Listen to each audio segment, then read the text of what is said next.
Saudara-saudari yang terkasih, Shalom. Berjumpa kembali dalam acara Sapaan Rohani GKJ Cakraneratan Surakarta. Ayat yang akan kita renungkan pada Sapaan Rohani kali ini terambil dari surat Roma 12 ayat 21.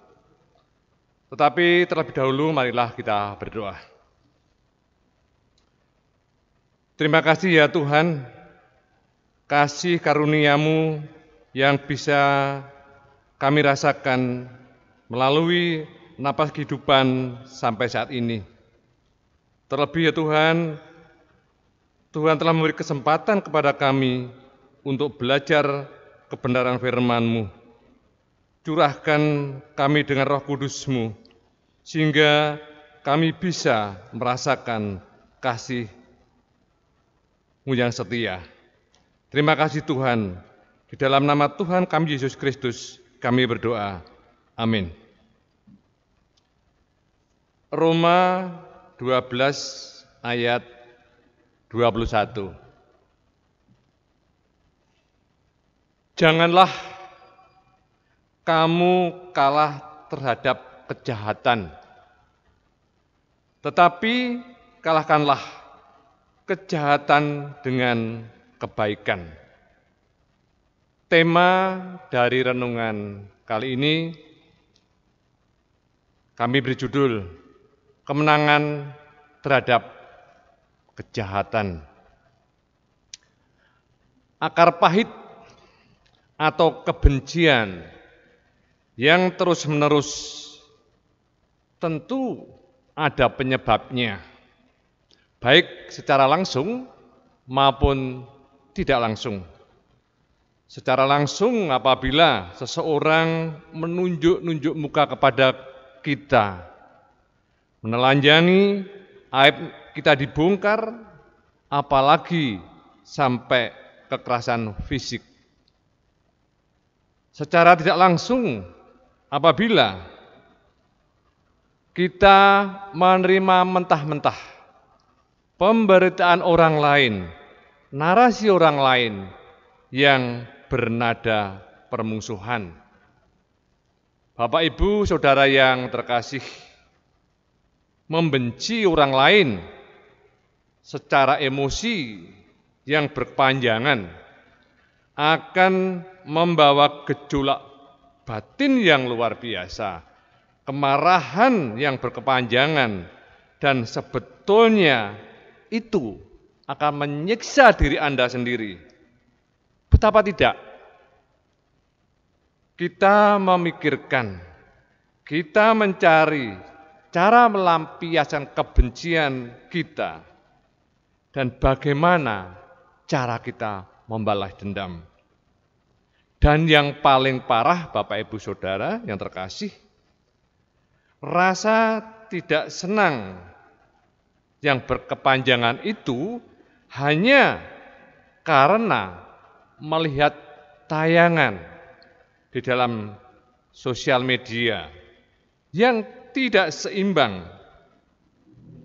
dengan dalih rasa simpati yang tidak beralasan. Seseorang rela mengorbankan apa yang dimilikinya, bahkan nyawa pun dikorbankan demi untuk membela orang lain yang belum tentu orang lain tersebut tidak mengalami kesalahan. Hal yang demikian, Bapak Ibu, dapat dikatakan mata diganti mata, tangan diganti tangan.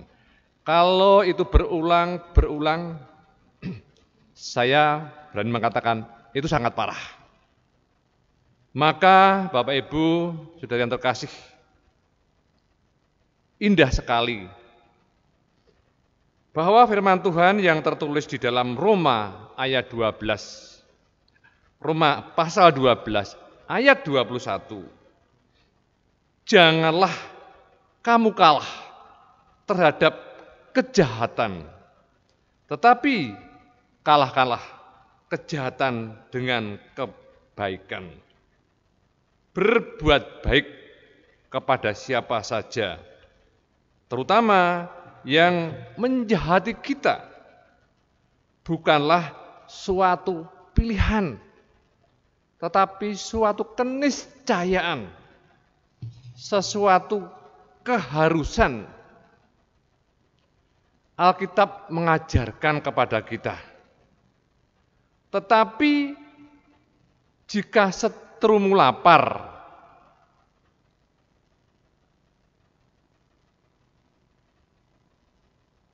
dan berilah mereka makan. Jika seterumu haus, berilah ia minum. Dengan berbuat demikian, kamu sudah menumpukan bara api di kepalanya. Bapak Ibu yang terkasih, api di sini bukan api yang sebenarnya. Kalau yang kita tumpukan, kita api yang sebenarnya, bukanlah kita juga berbalas dendam. Tetapi yang dimaksud di sini adalah pertobatan. Seperti yang tertulis di dalam kitab Yesaya 6 ayat yang ke-6. Ketika Yesaya merasa bersalah, mulutnya merasa berdosa, maka di antara serafim mendekati Yesaya sambil membawa bara, mencucukkan bara ke mulutnya. Lihatlah ini, telah menyentuh bibirmu, maka kesalahanmu telah dihapuskan dan dosamu telah diampuni. Bapak Ibu yang terkasih, kalau kita melihat filosofi Jawa yang berbunyi urip iku urup, urip iku urup, hidup itu nyala.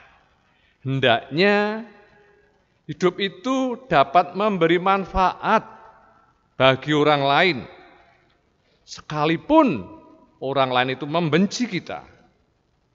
Dan hendaknya orang Kristen menghasilkan buah yang bisa memberi semangat hidup orang lain. Hendaknya orang Kristen menjadi garam, tidak menjadi bara api di dalam sekam.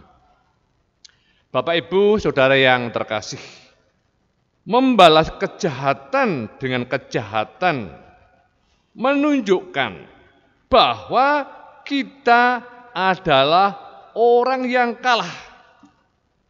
Kita tidak ada bedanya dengan mereka. Kita sudah masuk di dalam naturnya, yaitu natur dosanya, yaitu kita sudah dikuasai dosa, kita sudah menuruti kemauan sendiri yang cenderung meninggalkan Tuhan.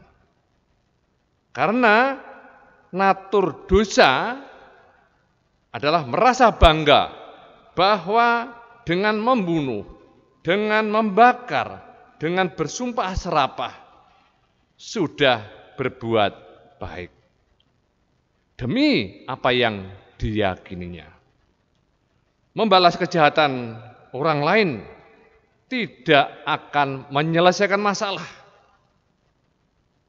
Membalas kejahatan atau membalas jelas bisa kita lihat, bisa kita rasakan dalam sejarah manusia.